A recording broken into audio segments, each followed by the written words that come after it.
Et donc Hervé, il est administrateur des Amis de la Fondation pour la mémoire de la déportation, donc on va être vraiment sur de la guerre. Les différents thèmes que je voulais aborder, c'était que l'idée de ce débat, c'est qu'on est quand même le lendemain du 8 mai, donc c'était l'agenda nous permettait aussi de parler de ça.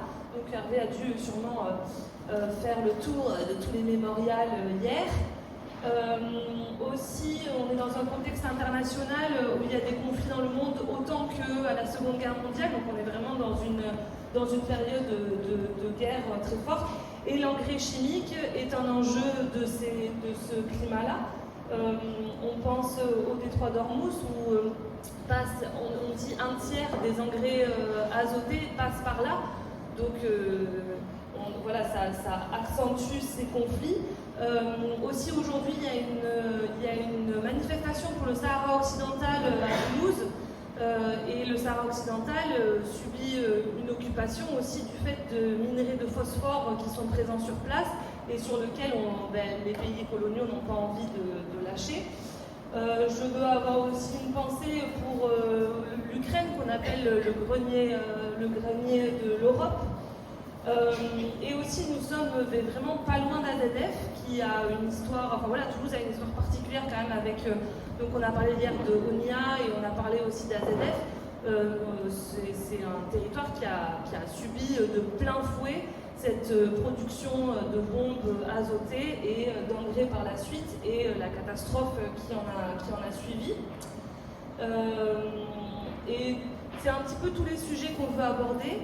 Je vais laisser parler Hervé. Après, par la suite, on aura un petit film que gentiment, c'est deux producteurs toulousains qui nous ont cédé les droits. Donc on va projeter, c'est une demi-heure. C'est le premier épisode d'une série de 4 films qui parle d'AZF. Donc Hervé, guerre et paix, qu'est-ce que ça t'inspire? Qu'est-ce que, en tant qu'administrateur et militant pour la paix? Eh bien, merci Inès, bonjour à toutes et à tous. Voilà, tu m'as proposé de venir vous toucher deux mots sur des choses qui sont pas évidentes à comprendre et à entendre, c'est la guerre. Et en fait, quel est le lien de la guerre et l'engrais chimique? En fait, c'est ça que je vais essayer de développer assez court, puisque on pourra en parler toute la matinée. En fait, je suis engagé pour la préservation de la mémoire de la Deuxième Guerre mondiale et plus particulièrement sur la déportation. Ce travail mémoriel me permet de mieux comprendre l'actualité sur tout ce qui se passe aussi bien dans certains pays assez proches qui sont en guerre, mais aussi la structure, le verbatim qu'on a de plus en plus via les réseaux sociaux et certains médias qui nous préparent à revivre ce que nous avons déjà vécu, malheureusement. Donc nous allons voir ensemble, en remontant le temps, pour comprendre l'utilisation de la guerre et de la chimie. Le monde paysan a changé la fertilisation des sols par des engrais naturels pour se tourner vers les pesticides. À la fin du XIXe siècle, les chevaux sont remplacés par les voitures. Le fumier des animaux disparaît. L'augmentation de la population pousse les agriculteurs progressivement à se tourner vers d'autres solutions, surtout avec la pression du productivisme. Car après chaque guerre, la natalité d'un pays augmente fortement. La guerre de 1870 avec la Prusse portera la natalité française à 9%. Alors aujourd'hui, nous sommes autour de 2%. Pour faire un petit parallèle. Toulouse, on va parler local pour l'instant, à la veille de la Première Guerre mondiale, c'était un gros village, petite île. Pour préserver la production de l'armement militaire, l'armée crée et développe des usines à Toulouse, loin de la mer, loin de l'Allemagne. Et donc on va rapatrier certaines usines et on va en créer d'autres. Entre autres, on va créer AZF, la grande paroisse, où tous les noms ont changé au fil des décennies. Cette usine, qui changea régulièrement de nom, a été construite à l'époque loin du centre-ville de Toulouse. Malheureusement, la pression démographique a mis cette usine aux portes de Toulouse, avec les conséquences que nous allons voir dans le documentaire tout à l'heure. Cette usine a produit de l'armement chimique avec des conséquences, encore ce jour, toujours pas réglées. En effet, à la fin de la Première Guerre mondiale, la surproduction d'armement, dont le gaz moutarde, oblige les usines à trouver des dérivés économiques. Les engrais chimiques seront l'une des solutions, quand d'autres cacheront les stocks restants. Derrière l'ancienne usine d'ASDEF, à 500 mètres de l'Ancopole, on n'est pas très loin donc, il y a 4 petits lacs où sont noyés depuis plus de 106 ans, je répète, 106 ans, 4200 tonnes de nitrocellulose, poudre explosive, qui permettait de produire des obus. Il y a eu des essais de dépollution dans les années 70 à 2 reprises. Il y en a eu l'année dernière, et donc nous pouvons espérer que prochainement, une dépollution totale de ces balancières arrive. Facile à trouver, vous allez sur Google Maps, et vous allez trouver ces 4 petits lacs. Plus jeunes, il n'y avait aucune barrière, etc. On pouvait les visiter, entre guillemets. Quittons Toulouse. Une société française dans l'Oise fabriquait du cyanure depuis 1907 pour la fabrication de caoutchouc synthétique et de plastique, mais aussi pour le traitement de fumigation dans les vergers d'agrumes en Espagne et en Italie pour détruire les acariens. Quelques années plus tard, toujours avec le cyanure. Le cyanure d'hydrogène, gaz qu'on obtient facilement par acidification du cyanure, utilisé dans les camps d'extermination, et plus connu sous le nom de Zygon B, a été fabriqué à usage militaire par cette même société de l'Oise entre septembre 1940 et 1944. En Allemagne, il y avait aussi d'autres usines qui produisaient du Zygon B. Et aujourd'hui, en Normandie, une société française produit du fipronil, un antiparasitaire interdit d'utilisation par la Commission européenne depuis 2013. Cette interdiction d'utilisation n'empêche pas sa production et son exportation. Il est exporté par exemple en Indonésie sur des cultures d'huile de palme ou au Brésil sur des champs de canne à sucre. Ces pays, à leur tour, exportent leur production contenant des produits chimiques interdits en France que nous consommons au quotidien, mettant la qualité et la durée de nos vies en danger. Mais nous pouvons ignorer que les premiers à souffrir des conséquences de la chimie dans la production agricole, ce sont d'abord les agriculteurs. En 2018, l'IGAS évaluait environ 10 000. 10 000 le nombre d'agriculteurs français touchés par la maladie du Parkinson du fait de l'exposition professionnelle. Nous devons comprendre que l'industrialisation à outrance de la chimie a été facilitée et amplifiée à chaque guerre. Si on veut moins de chimie dans nos assiettes, nous devons prôner la paix. Merci.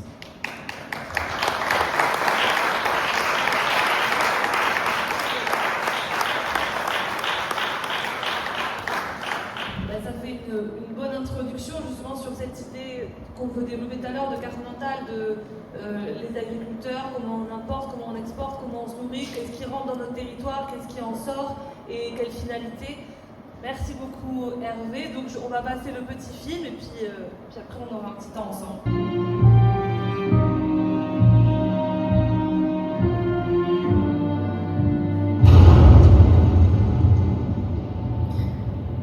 Moi j'étais sur la rocade, j'étais pas à l'endroit où ça a explosé,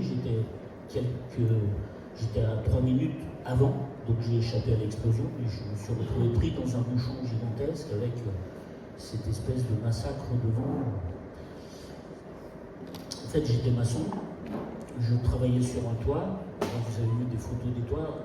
Le toit où je travaillais dans le quartier, pas très loin d'AZF, le toit où je travaillais n'a pas été du tout ravagé comme celui que vous avez vu là, mais il a été bien secoué. Et en fait, ce matin-là, j'étais en retard parce qu'il a fallu que j'aille chercher quelque chose qui n'était pas arrivé. Enfin bon, il a fallu que je discute avec le marchand de matériaux. J'étais sur la rocade 3 minutes avant que ça explose, quelques centaines de mètres, moins de 2 km de l'explosion. En fait, comme Frédéric Arroux, moi aussi, dans mon quartier où je travaillais, alors le jour même, je suis retourné chez moi, on a fait demi-tour, mais le lendemain, on a fait des affiches qu'on a distribuées dans tout le quartier et on a fait une première réunion avec les gens du quartier où on était. Et donc ça a contribué à fabriquer cet archipel d'associations très locales qui s'appelait Plus Jamais Ça, ni ici ni ailleurs, dans lequel ça a complètement... il y avait à la fois toutes les questions juridiques, les questions sanitaires, les questions organisationnelles, la question de l'industrialisation, la question de la guerre. Enfin, on a eu des discussions gigantesques. Il faut s'imaginer que la classe ouvrière de Toulouse était partagée en deux.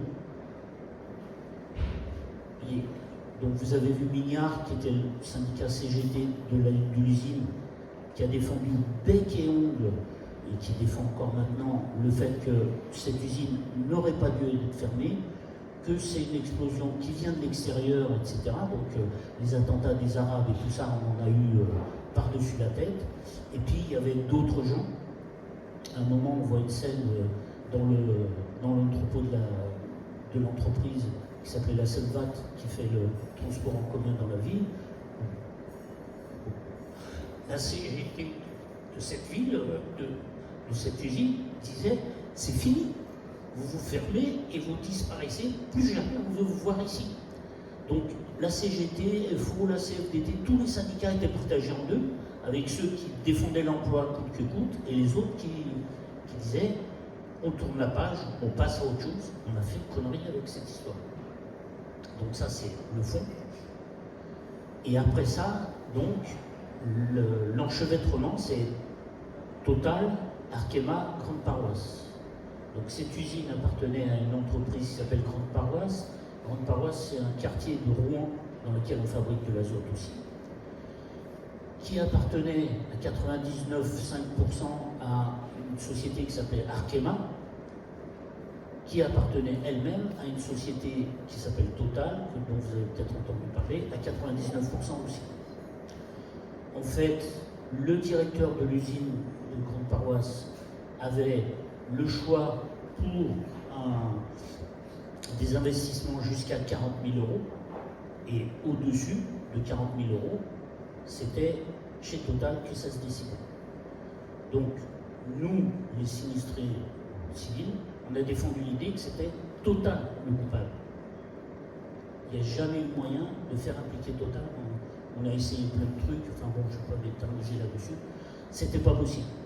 Donc on n'a pas pu impliquer Total dans cette affaire. Finalement, grosso modo, au bout de 3 procès, qui a été condamné, c'est le lampiste, le directeur de l'usine, qui n'était pas innocent, mais qui, à mon avis, était modérément responsable en quelque sorte. Il a été condamné à 6 mois de prison, je crois avec sursis, et à quelques milliers d'euros d'amende, et l'usine Grande Paroisse a été condamnée à 375 000 euros d'amende.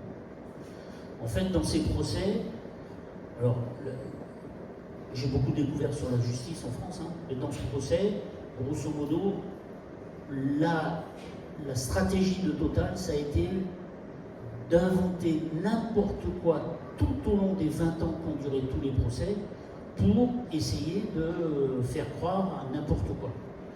Donc, Mignard, il croit toujours que c'est des Arabes qui ont fait péter... Alors c'est vrai qu'on était 10 jours après le tour jumelle, mais en vrai, jamais personne n'a pu expliquer quel aurait été l'intérêt des Arabes de faire péter ça, ou pourquoi Oussama Ben Laden numéro 2 serait venu, ou pourquoi lui il est directement serait venu à Toulouse, alors qu'il n'y a jamais eu aucun autre attentat dans une usine chimique partout dans le monde depuis. Enfin bon, c'était vraiment n'importe quoi. Il y a eu des tas d'hypothèses, mais c'est le droit en France. L'accusé, enfin le mis en examen, il dit ce qu'il veut. Il raconte n'importe quoi. Il dit que c'est les petits hommes verts qui sont venus de Mars, qui ont mis le feu, et voilà. En fait, la responsabilité de Total, elle est gigantesque parce que, c'est une usine qui faisait donc des ammonitrates et du chlore. Et ce qui n'est pas dit dans le film, c'est qu'au moment de l'explosion, il y avait 5 wagons de chlore de 56 tonnes sur le site de l'usine. Elle avait l'autorisation de 2. Donc il y avait 5 wagons de 56 tonnes. Si un bout de gravat avait percé un des wagons, c'était des morts sur 1500 mètres tout autour de l'usine. Donc c'est pas 31 morts qu'il y aurait eu, c'est peut-être 3000 ou 30 000 morts. Et donc on a échappé. Alors, à ZF, on pourrait faire peut-être toute une bibliothèque de ceux qui ont échappé. Moi, par exemple, je peux raconter mon histoire, mais il y a des tas de gens qui ont échappé aussi. Des maisons avec des bouts de verre plein les murs, avec la personne qui était dans sa maison, mais qui, justement à ce moment-là, est allée se faire un thé, c'était 10h20, elle est dans la cuisine, et c'est le bureau où elle bossait, où la fenêtre est emportée, et elle échappe à ça. Enfin, des choses comme ça, il y en a eu incroyablement. Des écoles, c'était l'heure de récréation. Les enfants étaient dehors. Les plafonds se sont effondrés. Je crois qu'il y a 150 écoles à Toulouse, et il doit y en avoir la moitié qui ont été affectées par ça. Alors, c'est très dur, c'est très émotionnant et tout ça, mais en fait, quand je vois les images de ce qui s'est passé à Gaza, je me dis, on est vraiment petit bras avec notre histoire, nos 30 morts, qu'est-ce que c'est? On regarde, quand on voit les gravats à Gaza. Donc voilà. Alors, la question là, c'est. Donc il y a eu, plus jamais ça ni ici ni ailleurs, il y a eu de réunions, de manifestations. Le rond-point dont le film parle, c'est le rond-point où on faisait nos manifestations. Au début, on a fait des manifestations chaque mois, puis chaque année, et là, on a arrêté depuis 5 ans.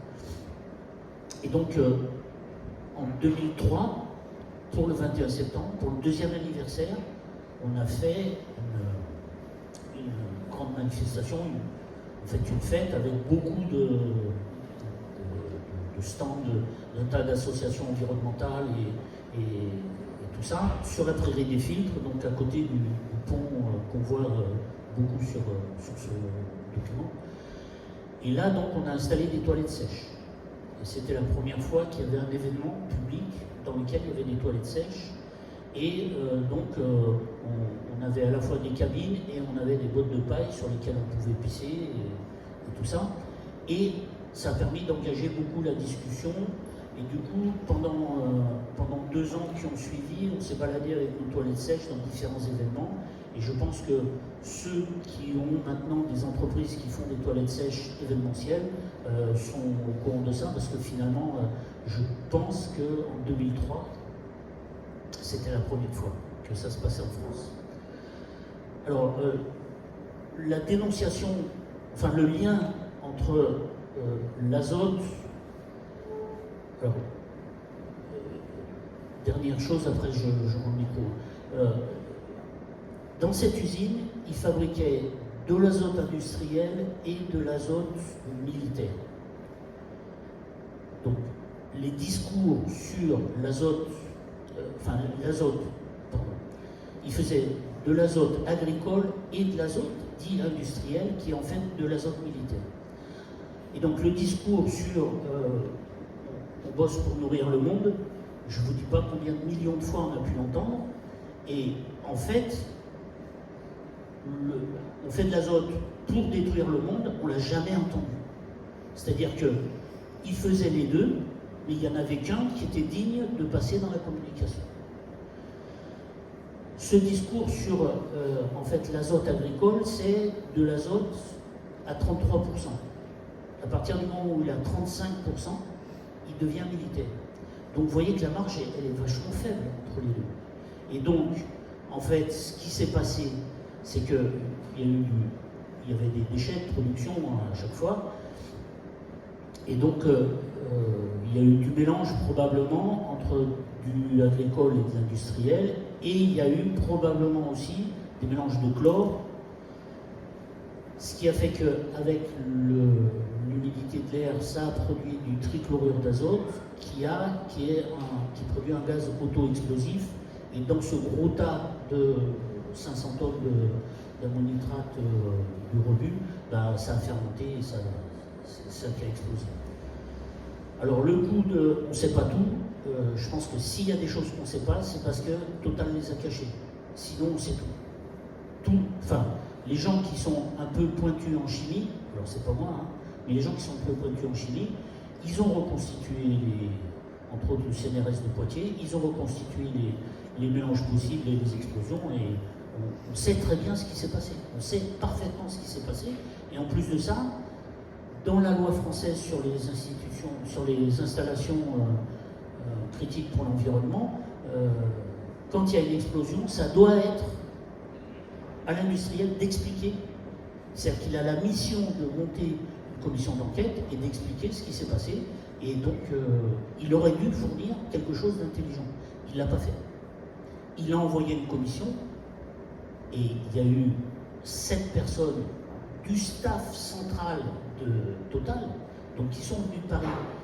Un directeur juridique, il y a des méga chimistes, des super grosses pointures et tout ça, qui sont venus là, qui ont travaillé pendant plusieurs jours à interroger des tas de salariés juste après l'explosion.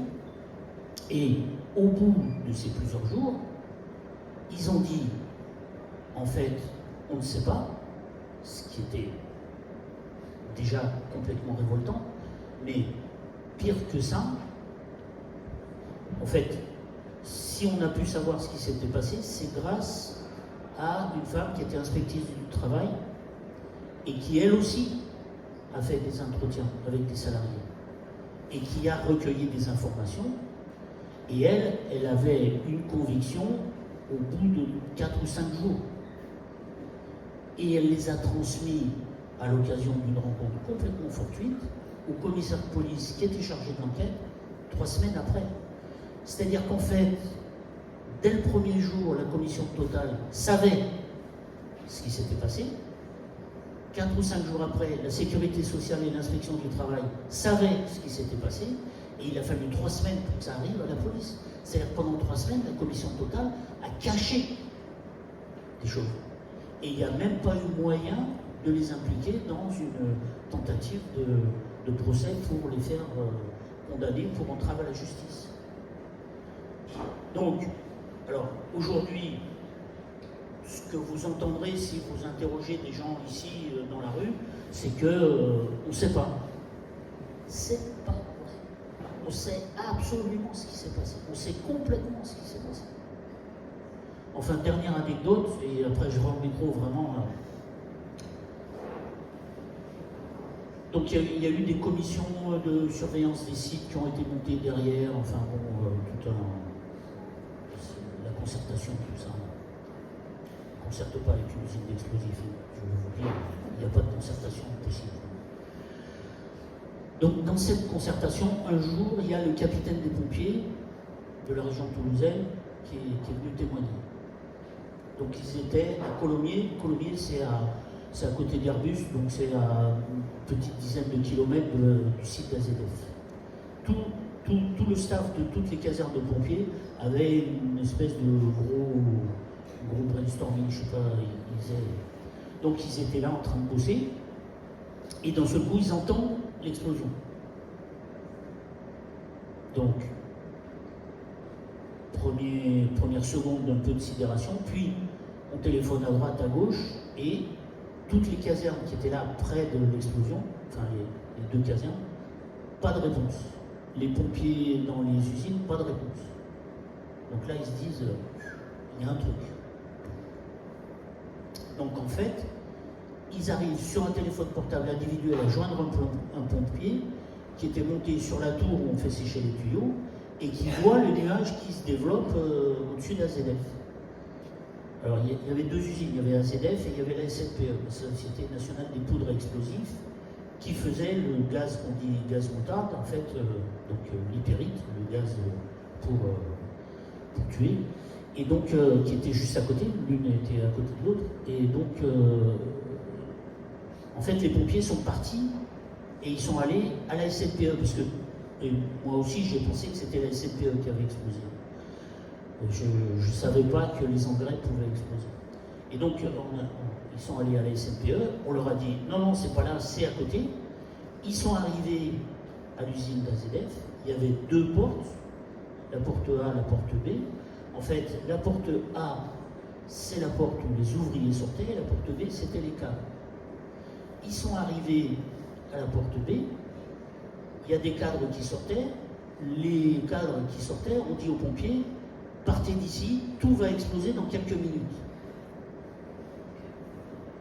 Donc les pompiers un peu sidérés, ils vont à l'autre porte et les ouvriers disent ok, c'est bon, on a tout fermé, ça va bien se passer, on maîtrise tout.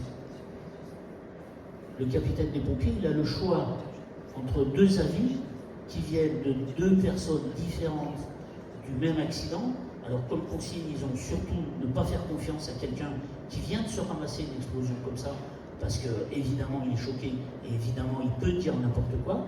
Donc il ne faut pas faire confiance, mais là ils ont 2 avis différents. Le capitaine du pompier décide on va rester et on fait notre boulot. Ils restent, ils n'ont pas de gaz, de masque à gaz. Et de toute façon, ils ne savent pas quels gaz sont en train de s'échapper. Donc ils y vont à poil, je dirais.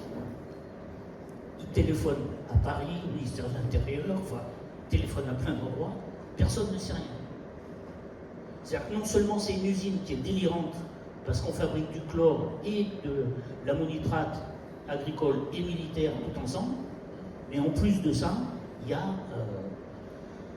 une espèce de je m'en foutisme complet de la part des autorités. Bon, ils font une usine, ils n'ont qu'à faire une usine et puis on s'en fout.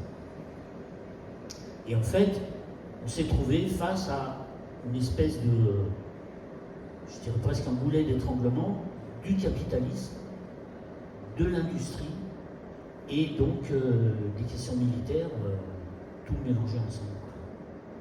Donc voilà, c'est clair que l'agriculture, si on veut nourrir le monde, vaut mieux récupérer notre pipi. Toutes les personnes qui sont dans cette salle, nous qui avons vécu le 10h17, revoir ces images, bon, pour un samedi matin, on aurait bien aimé autre chose, très, très clairement. La gueule de bois. Ça fait remonter certainement de souvenirs. Je voulais dire 2 choses. La première, c'est que dans ce documentaire, très beau documentaire, je vous ai vraiment à le voir dans son intégralité, il dure 2 heures. Voilà pourquoi on n'a pas pu vous le diffuser intégralement. Les salariés de ZF disent qu'ils n'ont pas entendu d'explosion. Et un pompier dit qu'à Castres, à 70 km de Toulouse, on a entendu l'explosion. En fait, l'explosion, il a eu lieu. Mais pour comprendre pourquoi il n'a pas eu l'explosion sur place, je vais vous expliquer, c'est très simple. Et malheureusement, il n'y a pas eu... les journalistes n'ont pas été très pédagogues dans cette période. D'ailleurs, encore aujourd'hui. Quand il y a un tsunami, au endroit du tsunami, il y a une vague de 1 mètre. Et cette vague va prendre de la vitesse. Et cette vitesse va en fait compresser l'eau qui est devant. Résultat, la vague, elle est freinée. Donc elle va monter, et jusqu'à 10 mètres, 20 mètres, etc. Et bien en fait, c'est exactement ce qui s'est passé. Quand il y a l'explosion, sur place, il n'y a pas encore la compression de l'air. Et plus on s'éloigne, plus on compresse l'air. Et c'est là qu'on a la détonation. Et c'est pour ça que ceux qui étaient à côté de l'usine n'ont rien entendu. Et plus on s'éloigne de l'usine, plus le bruit a été très fort. Voilà. Ça, c'est dommage que ça n'a jamais été expliqué. Pourtant, c'est quelque chose d'assez simple à comprendre. Ce que je regrette, c'est pas le résultat du procès. C'est le procès en lui-même. C'est est-ce qu'il a servi à quelque chose? Beyrouth. Si ça avait servi à quelque chose ici, à Toulouse, on n'aurait pas eu l'explosion à Beyrouth. C'est tout. Pour information, on a arrêté le nombre de morts le mardi. Le grand-père de mon meilleur ami est décédé le